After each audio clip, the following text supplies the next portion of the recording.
Halo Bapak Ibu guru hebat dimanapun kalian berada ya, gimana kabar nih ya? Ya, naskahnya sudah selesai belum? Ya oke. Jadi hari ini Madeo Plus akan berbagi tips dan triks supaya menang di HGN ya. Jadi ini sebenarnya sebagai bentuk permohonan maaf ini ya. Kenapa maaf ini ya? Karena kemarin BGP Bali nelpon Madeo Plus nih. Kamu jadi narasumber ya untuk berbagi cara membuat naskah atau aksi nyata dalam praktek baik ya. Cuma sayangnya ya, ini Madeo Plus sibuk banget ya. Ampun Pak Wayan ya, ampun ini Madeo Plus tolak ini, tolak ya, belum bisa ya, karena ada yang lebih penting ya. Apalagi ngerainan jadi ya, Galungan, Kuningan. Tapi yang lebih urgent sih karena Madeo Plus sudah jadi keramu ya, keramu adat. Makin wenten karya piodalan 5 tahunan ya, ini ngayah nih ya. Jadi saya utamakan yang di Banjar ya, termasuk dari Bali Wastu Lestari. Katanya Pertamina ada kegiatan, undang saya juga, mohon maaf ya. Kemudian harusnya Madeo Plus nih minggu depan mendampingi anak-anak fiksi Semandala nih ke Jakarta seminggu, karena Semandala lolos 2 tim ya. Beleleng kayaknya kita aja yang lolos ya, untuk final presentation dan expo ya. Mohon maaf Pak Beni ya, nggak bisa ya, nih yang melalui dong demen dogen cuma tangguang ya. Dan hari ini ya, jadi sebagai pemenang ya, Madeo Plus tahun lalu menang diapresiasi HGN 2023 sebagai ini udah ada ini ya, terbaik guru inovatif SMA Kemendikbudristek iya. Dalam HGN kemarin kategori guru inovatif ya.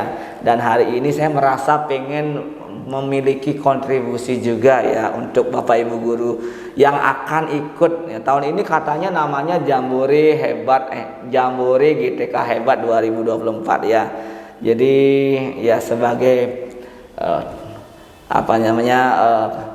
penebusan dosa ya, sebagai maaf saya akan buatkan kali ini video tips dan trik menang HGN 2024. Iya. Oke, salam dan bahagia. Saya dari SMA Negeri 2 Tejakula. Nama saya Madeo Plus. Tahun lalu mengambil judul Sekolahku Cantik Berkat Wajah Plastik. Ya, ini cerita sebentar ya. Tahun lalu sebenarnya saya udah nggak mau ikut nih. Ini Pak Medni yang maksa ya. Gus, kamu ngapain nggak ikut itu ya? Akhirnya Hamin 1 minggu saya geredegan ya. Saya kebut, akhirnya menang di provinsi ya. 3 terbaik provinsi, juara 1, langsung lanjut ke nasional ya. Jadi hari ini saya akan kasih tahu rahasia, karena memang panduan HGN 2024 udah ada, Pak Ibu udah baca mungkin ya. Udah lengkap, udah, cuma mungkin yang kurang ya, tidak ada tips dan trik menang. Hanya yang menang saja mungkin yang bisa menjelaskan atau memberikan triknya ya. Dan hari ini ya buat Bapak Ibu guru se-Indonesia, di Bali terutama ya, jangan skip video ini. Kalau bagus ambil, kalau sing cocok entungan gitu ya. Oke, jadi ada 5 hal yang akan saya bahas tips dan triknya. Apa saja itu Madeo Plus? Yang pertama, ide praktik baik. Yang kedua, pembuatan naskah. Yang ketiga, pembuatan video. Yang keempat, presentasi. Ada juga nih tips dan trik saat presentasi. Yang kelima, mentality. Ya, serem banget kan? Yang perlu ya, mentality yang mungkin paling penting dalam HGN ini ya. Oke, langsung saja tanpa berpanjang lebar lagi. Yang pertama, ide praktik baik. Iya, Bapak Ibu, saya yakin ya, sesuai dengan tema HGN tahun ini ya, guru hebat Indonesia maju. Ya, saya percaya Bapak Ibu hebat ya. Saya juga percaya semua guru penggerak. Ya, walaupun saya bukan guru penggerak ya, saya yakin semua guru penggerak ya. Ini alibi saja Pak Madeo Plus baru 4 tahun jadi guru, belum bisa ikut guru penggerak. Nggak apa-apa ya, saya walaupun bukan guru penggerak, saya sudah menggerakkan, saya sudah bergerak. Ya oke, ide praktik baik sebenarnya tidak lahir dari 2 bulan lalu ya, bukan lahir dari hari ini ya. Jadi Kalau menurut saya sih yang menang di HGN itu praktik baik yang sudah teruji, diimplementasikan, diaplikasikan, direfleksi, ya. Tidak ada karbit-karbitan Bapak Ibu ya. Jadi kalau hari ini tahun ini belum menang, saya sarankan Bapak Ibu 2025 ya, 2025 Januari langsung gas. Semester 2 Bapak Ibu buat metode atau praktik baik, kemudian ujikan selama 7 bulan. Ya, Oktober November bisa ikut HGN. Itu yang pertama tipsnya ya. Kemudian yang kedua, saya sangat mempercayai prinsip teguh saya ya dalam pembuatan karya ide praktik baik, yaitu different, unique, classy. Ya. Apa itu Pak Made Oplas? Ya, prinsip yang pertama different atau berbeda. Jadi ide praktik baik kita harus beda. Ya, nggak boleh ikut-ikutan ya.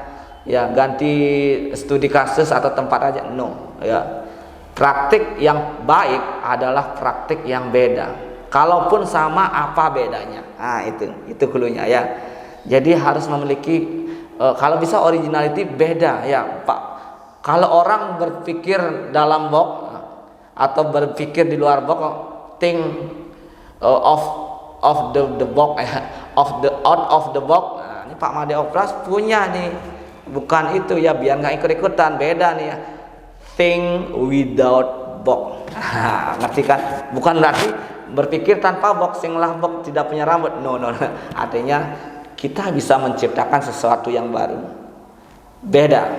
Iya, itu yang prinsip pertama. Yang kedua, unik.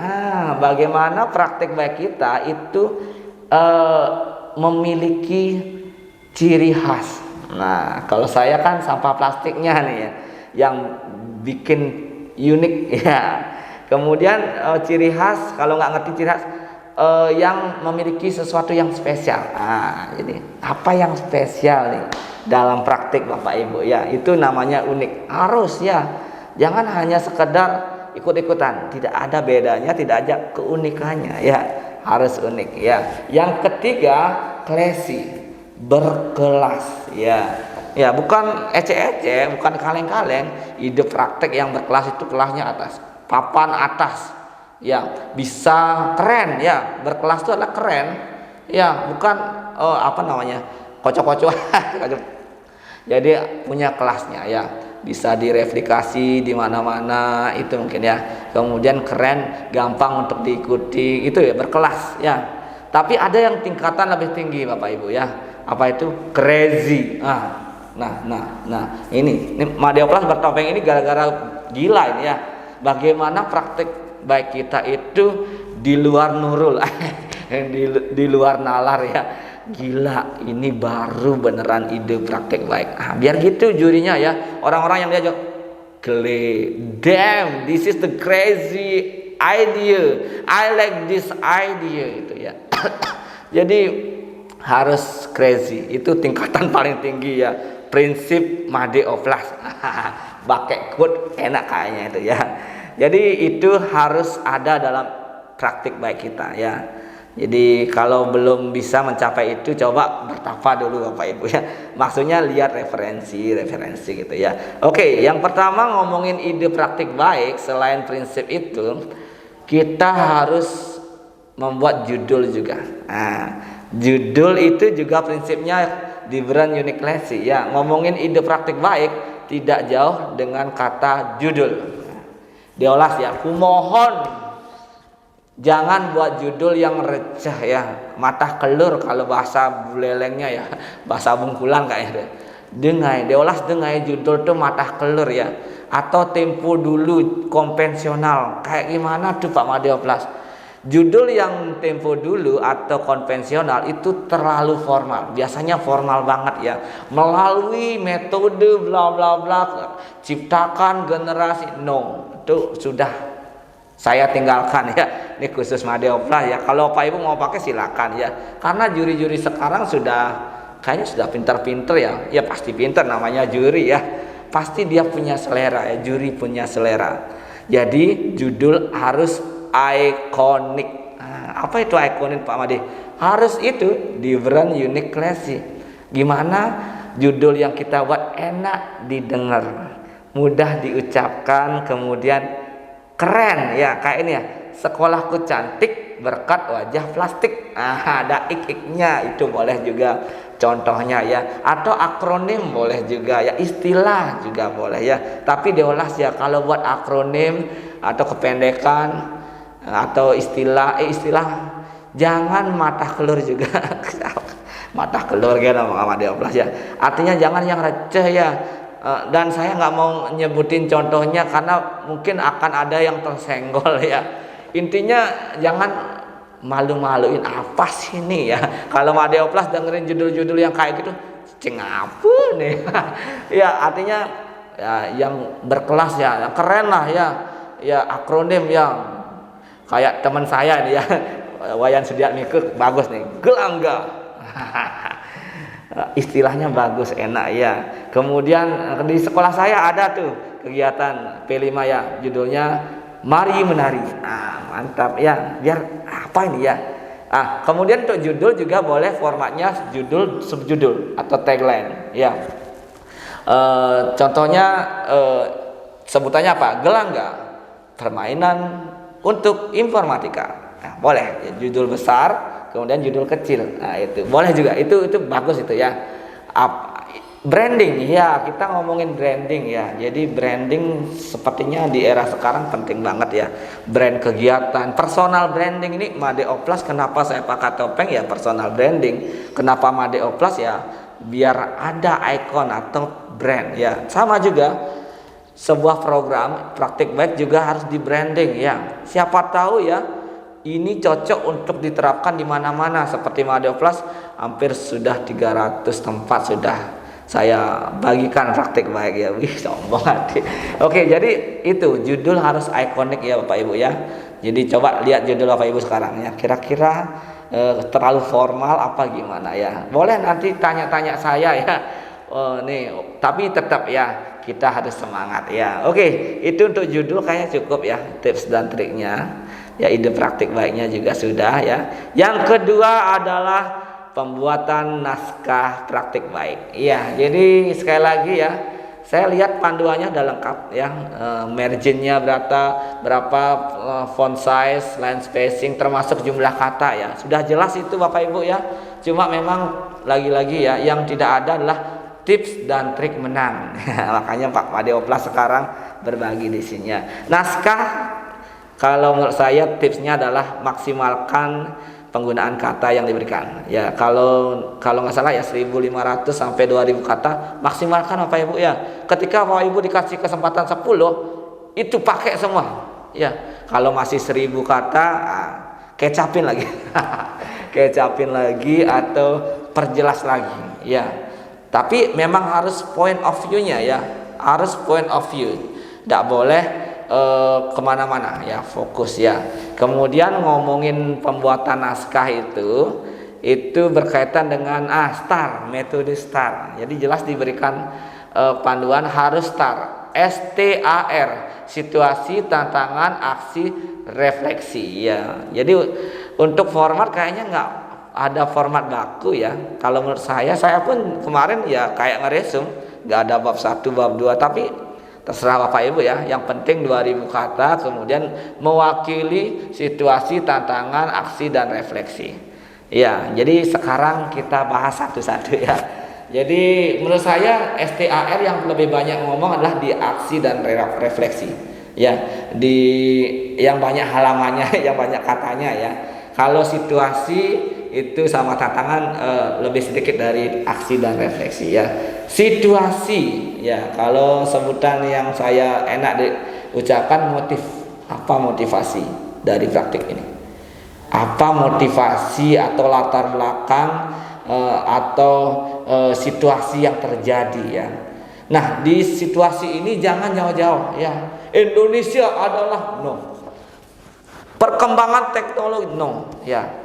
Saran saya langsung ke sekolah atau ke sekitar sekolah ya, langsung, jangan jauh langsung lompat ke bawah ya. Saran saya untuk menjelaskan latar belakang, motivasi atau situasi itu langsung aja, nggak usah jauh-jauh, nggak usah dari atas langsung tahu, langsung di bawah aja ya.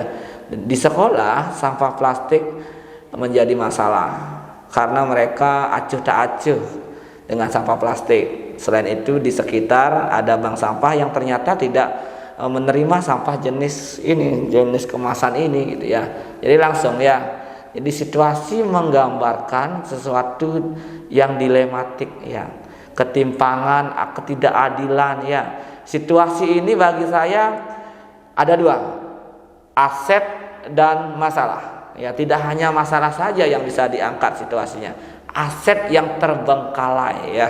Kalau bukunya Pak Benny itu The Power of ABCD, ternyata aset tidak hanya ngomongin fisik. Ya, aset itu juga non fisik.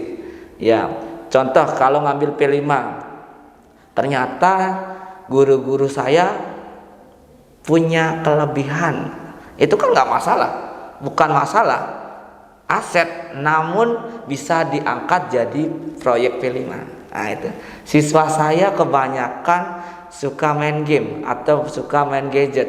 Ya itu kan bukan masalah, ya itu kan aset. Nah jadi situasi ini biasanya ngomongin tentang masalah atau potensi aset yang dimiliki ya.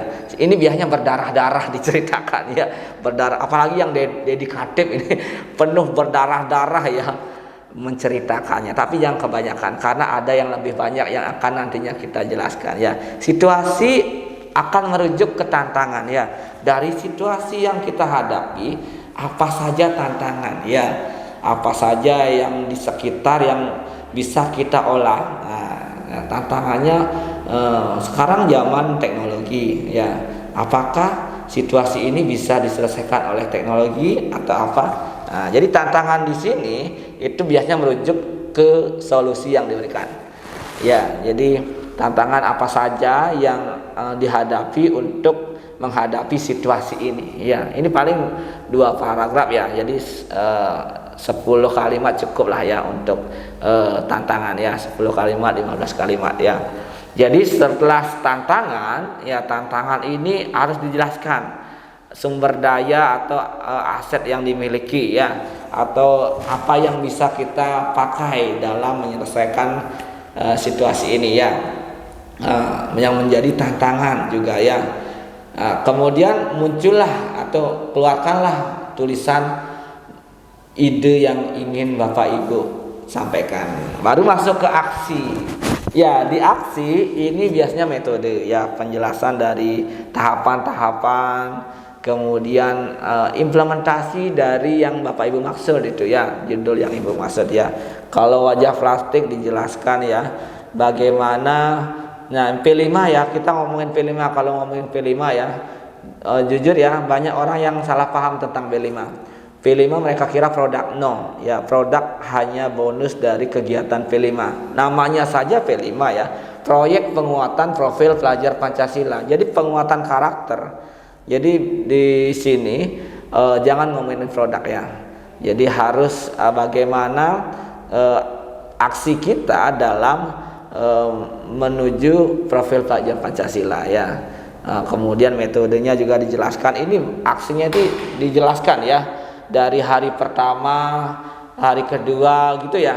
Jadi kalau saya kan model P5-nya adalah sistem blok. Jadi 1 minggu full ya.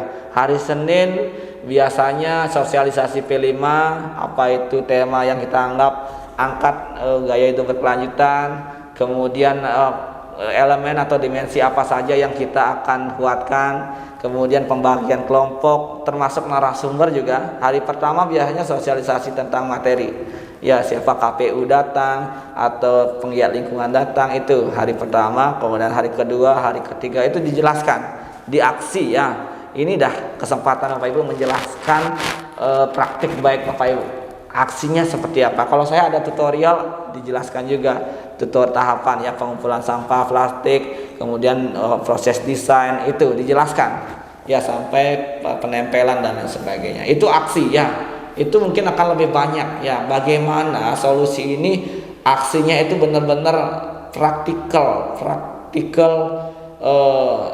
sesuai dengan tujuan yang kita akan capai ya. Asesmen pembelajaran itu benar-benar efektif dan efisien, pantas aksi ini untuk dipakai. Itu ya. Yang terakhir refleksi. Ya, refleksi biasanya hasil yang dicapai, tidak hanya produk dijelaskan, juga bagaimana kebermanfaatan atau dampak yang ditimbulkan oleh aksi yang kita lakukan. Ya, termasuk berapa sekolah, berapa siswa yang terimbas, kemudian testimoni juga dijelaskan di sini ya. Kalau saya selama 6 tahun kami sudah berbagi praktik baik sebanyak sekian orang, sekian tempat. Kemudian wajah plastik ini mampu menguatkan keenam elemen profil pelajar Pancasila seperti apa, beriman bertakwa kepada Tuhan Yang Maha Esa, berakhlak mulia seperti apa, itu yang sudah dicapai. Kemudian berkebinekaan global seperti apa, bergotong royong, itu dijelaskan ya sampai 2000 kata Bapak Ibu ya. Itu sudah sangat cukup ya. Ini anehnya nih Bapak kepala saya Pak B ini kemarin buat, karena kita tahun ini ikut Kombel Inspiratif ya, Komet Bali mau maju ini ya. Hati-hati kalian ya, Astung Kari semoga mukup lagi ya. Itu sampai kelebihan kata ya, 2200 katanya ya, sampai bapaknya lagi ngapus ya, keren banget ini ya. Ya kalau teman saya lagi ya, ini Madeo Plus ngajakin juga di sekolah ya. Jadi Pak Beni saya kan menang nih ya 2022 2023. Guys ikut guys, ayo kita serbu gitu ya. Pak Wayan bilang kemarin ngeluh dia ya, kengken nih adi bedek gatian nih milu lomba guru. Ini kasihan nih ya, apalagi banyak guru penggerak nih aliyo. Apa Ibu guru penggerak sing adane kan guru penggerak, ayo milu ya. Jadi semangat ya. Madi oplas saja bukan guru penggerak ikut ya, ayo ikut ya. Itu pembuatan naskah ya. Sekali lagi tidak ada format baku, yang pastinya Bapak Ibu harus menjelaskan metode STAR itu ya. Kemudian jangan lupa itu tata bahasa mungkin ya. Nih kalau ngomongin tata bahasa saya malu ya. Kemarin buat buku ya, buku Wajah Plastik A Pigment of Imagination, diketawain sama ininya ya, penerbitnya, Pak Madi ini bahasanya menggaburan. Ya harus tata bahasa ya. Kalau punya teman guru bahasa disuruh baca ya. Oke, itu saja tips dan trik dari naskah ya, pembuatan naskah. Ya ini yang paling penting Bapak Ibu ya. Karena setelah membuat naskah, Bapak Ibu harus membuat video naskah. Naskah video. Ya, jadi kalau naskah 2000 diomongkan kan lebih dari 5 menit 10 menit. Sedangkan video kan dibatasi ya, diremas lagi Bapak Ibu. 2000 kata ini diremas lagi menjadi naskah video ya. Karena selanjutnya saya akan kasih tahu tips dan trik membuat video. Iya. Oke, membuat video juga sudah jelas panduannya, ketentuannya, Bapak Ibu bisa baca ya. Tidak boleh pakai sound back song, kemudian potret apa landscape, udah jelas Bapak Ibu ya. Jadi yang tidak jelasnya adalah gimana caranya bisa menang. Oke, yang pertama tips untuk pembuatan video harus profesional. Ya, video jangan video yang tidak profesional, yang pengambilan gambarnya goyang-goyang no ya. Jadi ini video adalah sebuah entertain. Jadi sebuah visualisasi dari naskah yang kita buat dan juga sudah kita remas jadi 5 menit. Kalau Kombel Inspiratif kata Pak Beni 5 menit. Kalau GTK Inovatif katanya 5 sampai 10 menit katanya. Ya, semangat buat video. Yang ngelah timpal proper di bidang videografi editing Bang Pis 300. Oh, sekalian dah buat yang bagus ya. Oke, untuk video yang pertama harus profesional. Kemudian yang kedua, data yang dipakai harus HD ya. High definition. Ya, jangan yang buram-buram atau blur-blur ya. Harus yang ya 720 atau 1080 resolusinya lah ya. Kemudian pengambilan gambarnya juga harus ya. Dan trik juga ya, ini tips yang gitu ini ya. Wajah Bapak Ibu harus kelihatan ya, dubbing ya. Dubbing ya. Kalau caranya adalah naskah video kan sudah diringkas. Kita rekam dulu pakai HP, perekam audio. Nah, itu kita jadikan sebagai timeline atau isi konten utama kita, yaitu salam dan bahagia. Saya Putu Gede Goda Pude bla bla bla bla sampai 5 menit atau 10 menit itu direkam ya. Pastikan itu 5 menit atau 10 menit ya. Apalagi yang berisi testimoni ya, jangan sampai kelebihan. Ya siapa tahu jurinya strict ya, lewat 1 detik aja udah dihapus. No, nah, semoga tidak. Oke, yang kedua yang saya bilang tadi harus kelihatan wajahnya ya. Jadi Bapak Ibu baca hafalin ya, apalagi terutama di bagian awal dan terakhir wajah Bapak Ibu kelihatan ya. Lihat video naskah video praktek baik saya, pasti wajahnya Pak Made Oplas kelihatan pertama dan di akhir ya. Kalau bisa sama juga, rekam audio full, rekam video Bapak Ibu ngomong full.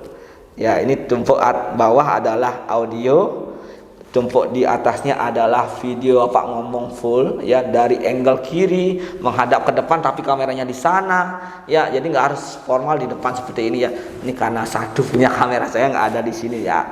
Itu kemudian taruh di bagian 2. Nah, bagian ketiga itu baru video-video data pendukung ya, entah itu dokumentasi kegiatan atau gambar-gambar, logo-logo bisa ditaruh kanan kiri ya. Jadi itu video. Kemudian suara ya, sekali lagi ini harus proper ya, kayak saya nih pakai mikrofon ya, wireless ya, biar lebih jelas, biar tidak menggema ya.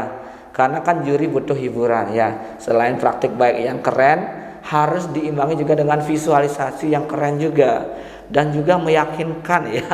Kayak saya mencari sampah, kemudian anak-anak bekerja, itu harus serius ya. Itu video. Kemudian switchingnya jangan sampai kotor ya. Artinya tidak bersih. Harus tek, jangan isi transisi ya. Saran saya jangan isi transisi, itu udah nggak zaman di sinematografi sekarang, langsung aja ya pakai yang gitu aja. Jangan yang seret jangan ya. Jadi nggak usah isi transisi sih. Efek transisi itu yang biasa aja, fade apa istilahnya apa itu ya. Itu kemudian kalau seandainya harusnya 10 menit baru 7 menit atau 6 menit nggak apa-apa. Enak, kita cari video testimoni ya, ditanya siswanya, gurunya atau sekolah imbasan itu direkam ya. Saya bersyukur sekali dengan adanya wajah plastik, sekolah saya juga dapat imbas. Nah, itu penggenap yang akan menggenapkan video 10 menit Bapak Ibu. Nah, itu triknya di dalam video Bapak Ibu. Nah, lanjut selanjutnya presentasi. Nah, presentasi ini harus juga dipersiapkan dengan baik ya. Apalagi sudah dipanggil ke BKP Bali 5 besar ya, harus diperhatikan ini bagaimana tips dan trik membuat presentasi. Yang pertama, presentasi saran saya pakai Canva. Canva ini presentasi saya nih, langsung saya jadikan roll banner ya. Infografis akan menjadi sesuatu yang manis aja ya. Jangan ada koran-koran lagi Bapak Ibu ya. Ini foto di sampingnya koran. No. Ya sekarang sudah nggak zaman. Atau tulisan aja kencang, aduh ya. Ya jadi jurinya bakalan mudah-mudahan gitu ya. Jadi buat presentasi yang menarik, pakai gambar ilustrasi. Ya, di Canva ada lengkap itu Bapak Ibu ya. Kalau enggak lihat aja YouTube saya penggunaan Canva ya. Jadi ada infografis, kalau bisa foto Bapak Ibu ya bergaya gini. Kemudian atau tanda ya kayak ini ada foto Bapak Ibu, kemudian ada gambar-gambar ilustrasi yang berkaitan dengan judulnya. Judul harus dibuat tetap ya. Kemudian infografis ya yang menarik ya Bapak Ibu, dan tematik ya, nggak boleh beda-beda ya. Itu untuk pembuatan presentasi ya, nggak apa-apa pakai PDF aja ya. Kalau saya kemarin pakai PDF, langsung berubah, nggak perlu isi video transisi ya, atau slide transisi ya, itu juga mucik. Biasa aja yang piang boleh juga, atau biasa aja ya. Karena yang dipentingkan saat presentasi adalah selain visualisasi dari slide presentasi adalah penampilan Bapak Ibu. Nah, ngomongin penampilan saat presentasi ya, ini harus diperhitungkan juga ya. Kalau kemarin pas BGP Bali, enaknya adalah pakaiannya bebas. Nah, ini persis saya pakai ini. Baju mandala, kemudian pakai blazer kayak di pantai ya. Dan trik saya kemarin adalah openingnya adalah nyanyi ya. Jadikan BGP pemersatu kita, karena tak ada beda.